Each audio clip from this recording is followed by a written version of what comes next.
Welcome again to another episode of Empowering Introductory Algebra, the series developed to assist students to gain an understanding of the algebra fundamentals necessary to succeed upon entering college-level courses. Hi, I'm Bob Young, Assistant Professor of Mathematics at Brevard Community College. Along with my excellent support staff of WBCC, we will present algebra lessons that you may work on at any time convenient to you. So let's go ahead and pick it up where we left off. We were going over the general rules of factoring, and we went through the two terms. We said whenever you factor two terms, look for that greatest common factor always first in all cases, and look for the difference of two perfect squares. In factoring three terms, we said look for the trinomial square, or if we had used the rainbow method of A times C that will add to get you B. And we left off doing a four-term creature, so we'll go back to that graphic real quick. And that is factor by grouping. Whenever you have four terms, and we arrange the polynomials in descending order of powers, and then we want to make sure to separate them with a parentheses with a plus between the parentheses. So let's go back to that example there where we left off.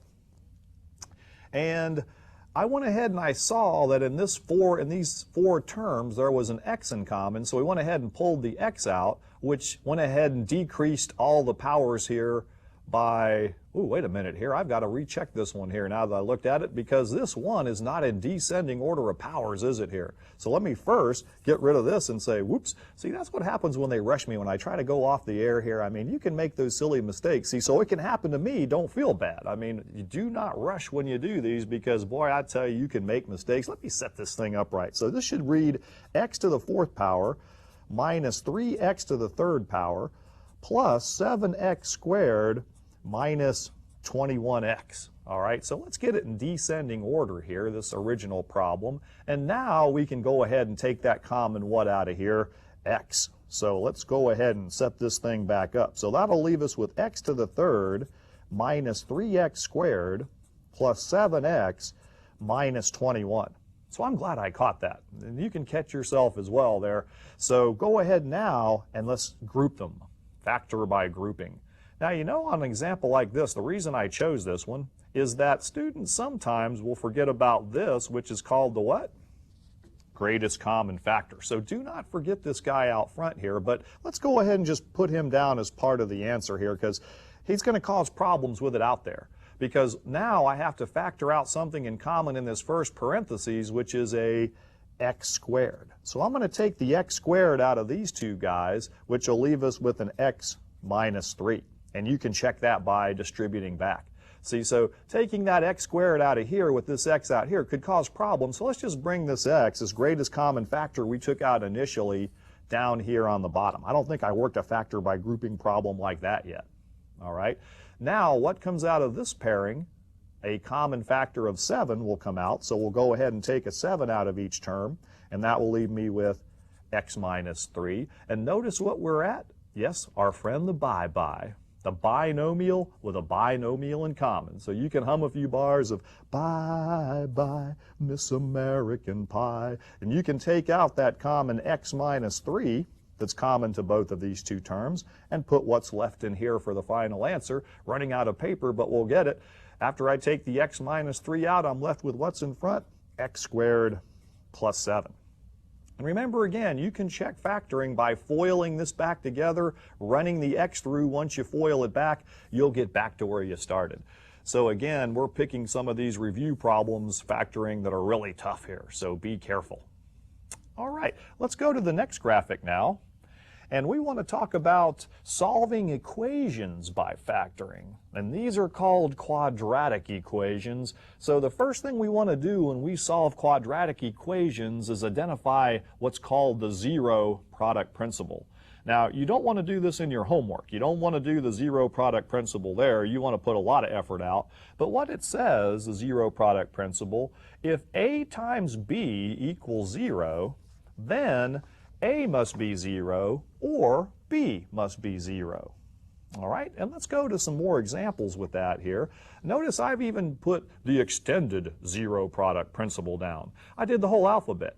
If A times B times C times D, E, F, G, H, I, J, K, L, M, P, all the way to X, Y, Z, if I multiply the whole alphabet and set it equal to 0, and any one letter of the alphabet equals 0, then what?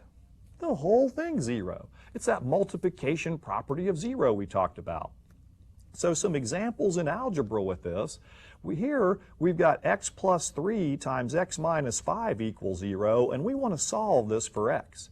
So whatever number I put in for x that makes that 0 or that 0 makes the whole thing 0. That's what the zero product principle says. Now what number, if I put it in here for x, makes that 0? Well, if you're not sure, you can take that parentheses and set it equal to 0.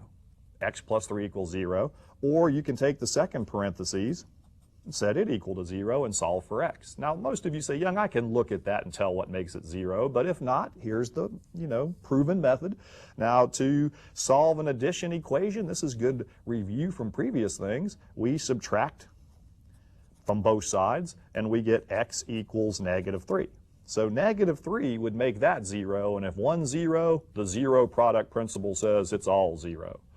Over here, to take out subtraction, we learned in the past to attack that with addition, or x would equal a +5. All right, so two answers to this right here, -3 or +5.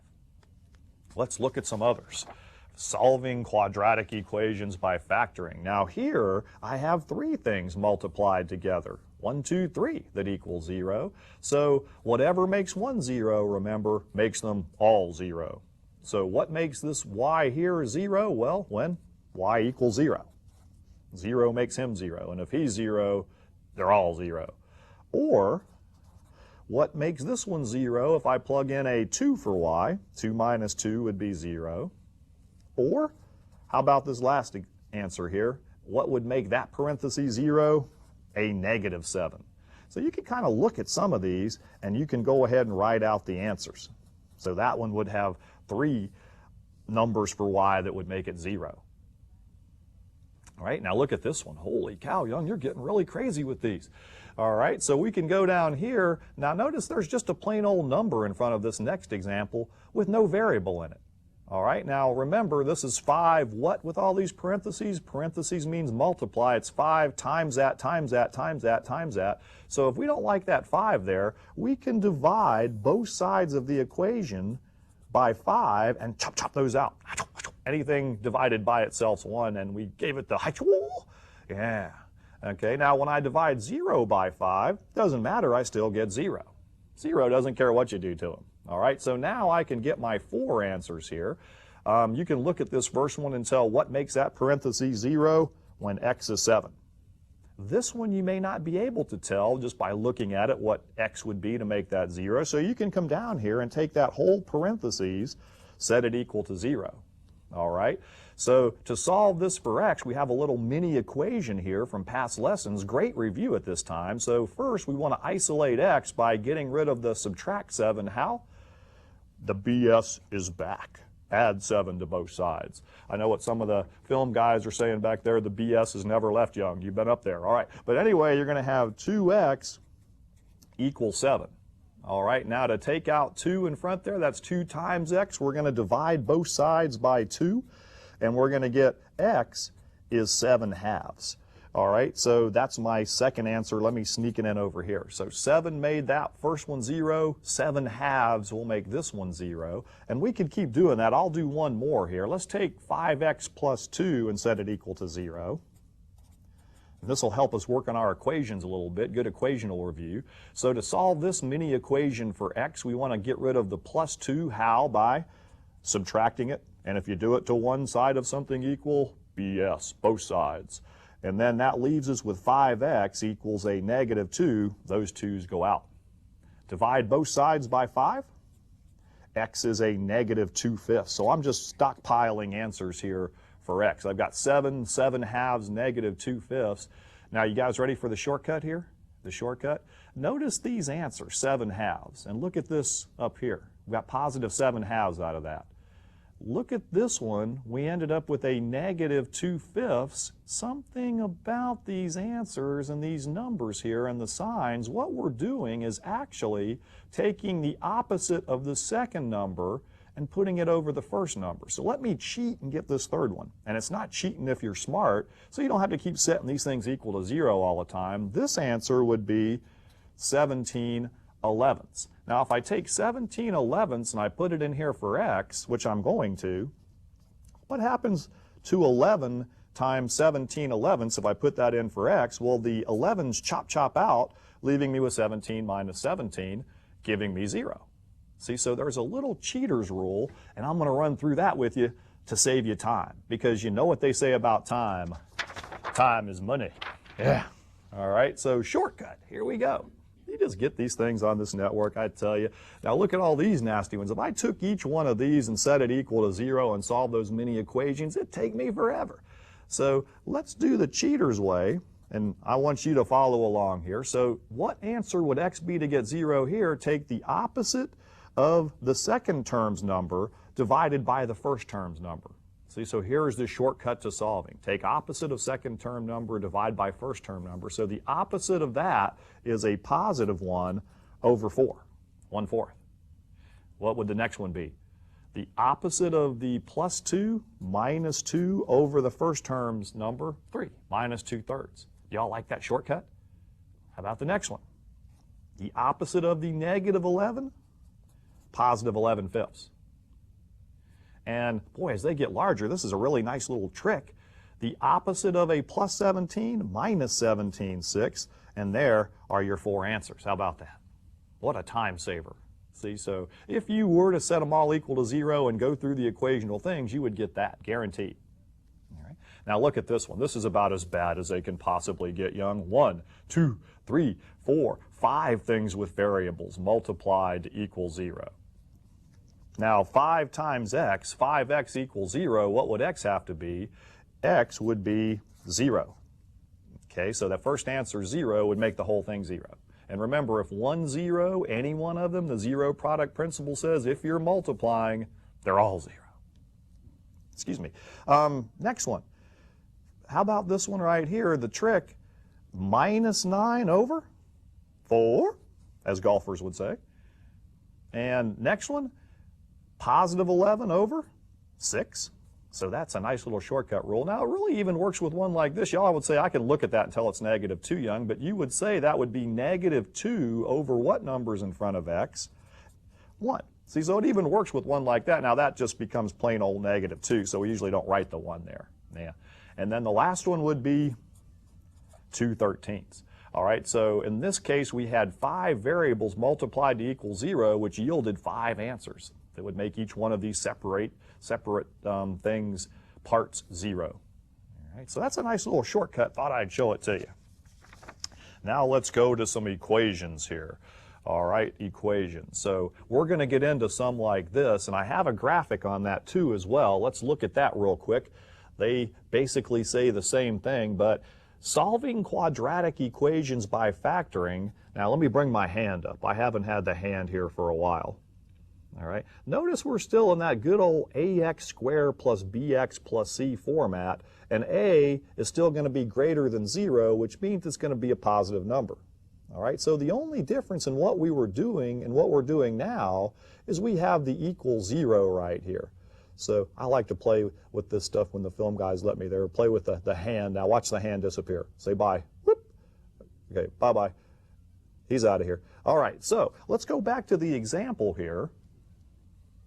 And notice this is not in this form. It's not equal to 0. So we're going to have to bring this negative 6 over here if we want to solve for x by doing what? Yes, adding 6 to both sides. So what that does is it gives us x squared plus 7x plus 6 equals our hero 0.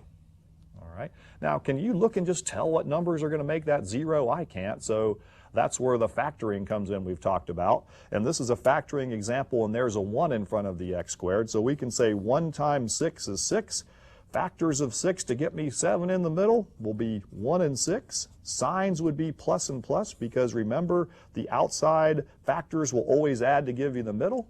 And we can hum a few bars of Somewhere Over the Rainbow. So when we factor this trinomial, we'll get xx, because there's a 1 there, those are the nicest ones, plus 1 plus 6, or plus 6 plus 1, it doesn't matter. And those would give you those rainbow numbers. All right, so now we're actually solving and figuring out what numbers x are here. So what makes this 0, what makes this 0 is my answer. So my two answers for x would be -1 or -6. And you can check these. I love equations. Like from the earlier lessons, you can take the number and plug it in here. It'll make perfect sense. Let's check one of these. They'll both check, but let's just take -1 being the easier one and to save time here, and we'll plug it in. So if I take -1 and plug it in for x, here's what I get. All right, -1 squared, order of operations, Aunt Sally would say do the exponent first, is -1 times -1, so this would be a +1 here, okay? 7 times -1 is a -7 or -7. Now, does that check? Does 1 minus 7 or plus -7 give me -6? Why, certainly. Yeah. Okay, and -6 would check as well. See, so the nice thing about equations, you can plug back in, check them, make sure they work. All right, let's try some more. Solve these equations for x, quadratic equations. Now, again, this is not equal to 0. So should I bring the 25 over here or the x squared over there with the 25? Well, we said we wanted to keep that x squared positive always, so I'm going to bring the 25 over here by subtracting it. So what that gives me is x squared minus 25 equals 0, and looky there, the old difference of two perfect squares. So when I factor that, I'll get xx plus minus, the old conjugate pairs, 5, 5. So my two answers for x then would be, what makes the first parenthesis 0? A -5 or a +5. And the lazy person's way to write that sometimes, you'll see books write x equals plus or minus 5 for that answer. And if you think about it, it makes perfect sense. If I take a +5 and square it, boop, 25. If I take a -5 and plug it in there, square it, negative times negative, boop, both check. Nice, nice. All right, let me separate this a little bit here for the next example. And now here, I put the x's all on the right side of the equation. Are you panicking out there? Don't. Let's get it equal to 0. Now, since that's a nice positive number in front of that x squared, I'm going to move the 25 to the right by adding 25 to both sides. So that's going to leave me 0 equals x squared minus 10x plus 25.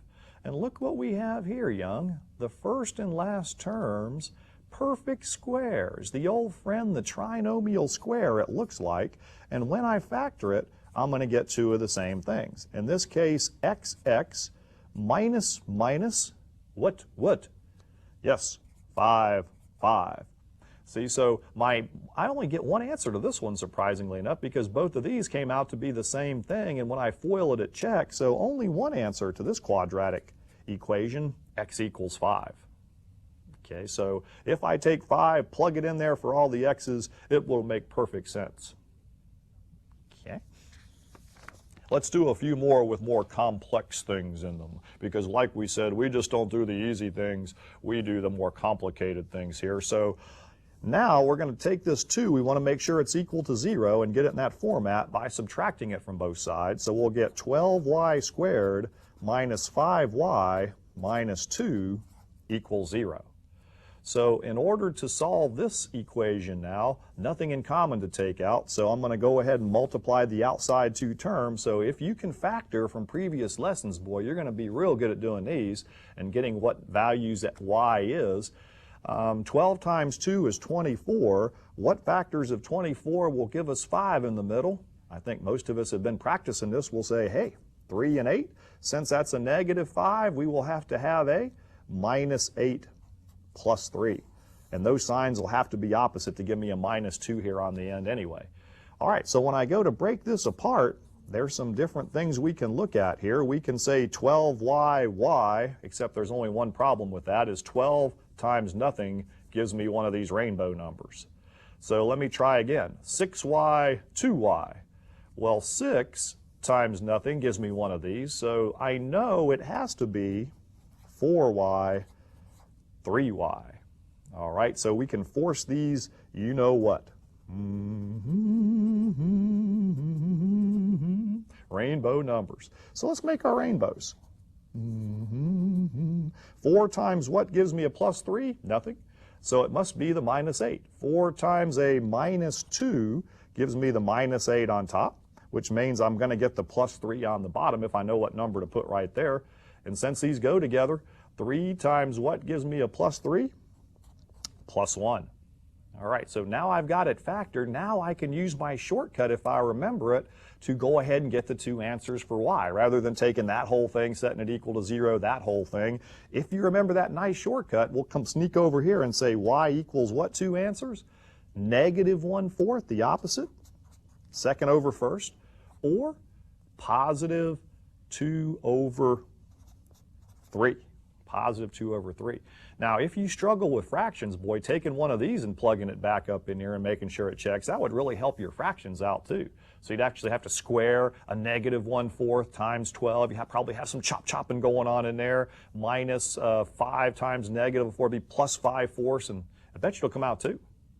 So maybe try that if you're a little weak there, but these will work. All right, now how about this creature here? I've just got 2 things equal. Now, do I want to bring the 3a to the right or the 6a squared to the left? I don't know. Well, I want that number in front of a squared to remain positive, so I'm going to bring the 3a over. How? By subtracting it from both sides. So what this will leave me now is 6a squared minus 3a equals our hero 0. All right. Now, what do we do here? We got a factor. Greatest common factor, 2 terms with some things in common. Take a 3 out, take an a out, and that will leave us with 2a minus 1 equals 0. Running out of paper here again, so I'll bring it up top. So what makes this one 0? 3 times what? 0. One answer for a would be 0. Or, using the shortcut here, the opposite of that second number, 1, over the first one, positive 1/2 will make that 0. So those will be your 2 answers. Now, let me boldly check one of these and show you how what a daring person I am. I'm going to plug 0 back in for each one of these and show you how it works. 3 times 0, 0. 6 times 0 squared, 0. 0 checks. Now you try the 1/2. All right. So young, you chicken. Yeah. All right. Now let me go here and talk to y'all a little bit. You are becoming adept at doing a lot of things now, factoring, solving equations, and you know, a lot of businesses come to the college and they say, we don't want students who can just solve for X or solve for Y or put things together, factor, collect like terms. We want students who can actually take and apply these things to the things in the outside world. More and more businesses and corporations, they want people that can apply things in the real life. So that's what we're going to talk about next, going to the graphics, is problem solving, a little bit more with a little more complex things. So let's look at some things we talked about in the past. Remember steps for problem solving from previous lessons. 1, always know what the problem is asking. 2, assign a variable or variables to what is unknown. 3, try to get to that equation in disguise. Translate the problem into an equation.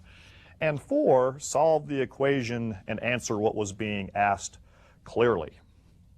All right, so let's look at some problems here. Example number 1. The sum of the square of a number and 4 times the number is 21. Find all such numbers. So write that down. Let's look at that. Okay. And let's go to the handout here. Let's go to some examples and we'll show you here. Now, what are we going to let x be in this problem? We always have to define the variable. It said numbers. So I'm going to let x be the number or numbers in this case. Now, reading the problem, it says the sum, which sum means add to me, that word sum, so there's some key words in that word problem. The sum of the square of a number. Now, what would I say? If x is the number, the square of it would be x squared. And 4 times the number would be plus 4x. So this is the sum of the number squared and 4 times the number is equals 21. All right, so you have to know what you're being asked and look at those key words and get to that equation in disguise. Look familiar? Yeah. So now we're going to go ahead and bring the 21 over by subtracting it and solve for x and figure out what those numbers are. So problem solving, very important in real life. A nice one here, if I took the outside numbers, 1 times 21, factors of 21 that will give me the 4, it would be xx. And what factors of 21 are 4 apart? 3 and 7. And it would be a plus 7 minus 3. So I really love it when there's a 1 in front of that x squared, because those rainbow numbers just go right in the parentheses and set it up.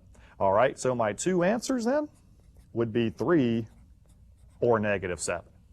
Okay, so notice, let's go back to that graphic real quick. Notice the graphic in the problem said, find the numbers in that graphic.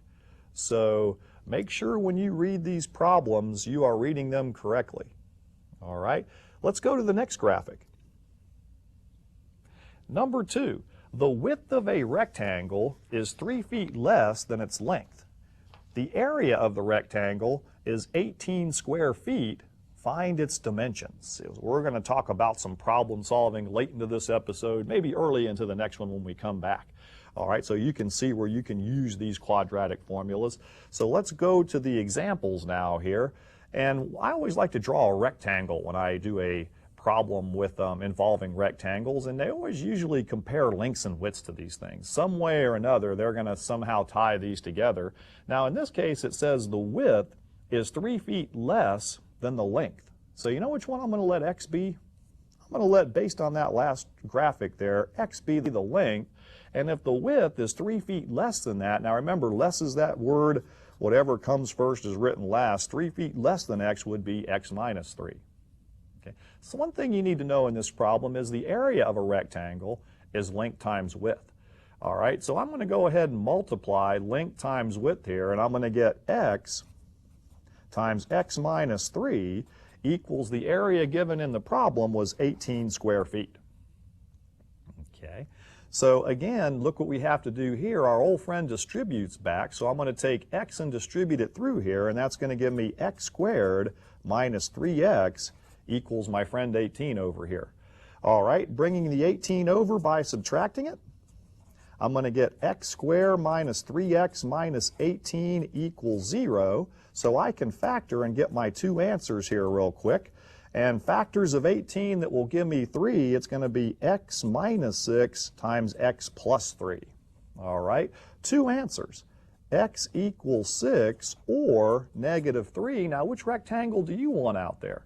We can't have a negative rectangle, so this is what's called an extraneous solution in algebra. We have to throw it out.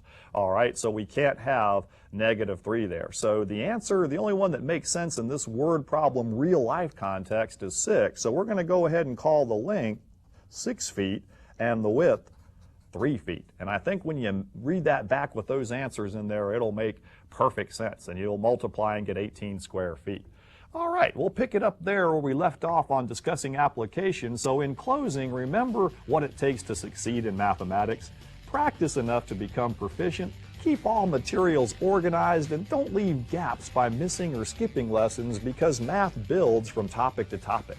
Be motivated, stay focused, pay attention to detail, and always feel you can succeed. Take care. We'll see you next time.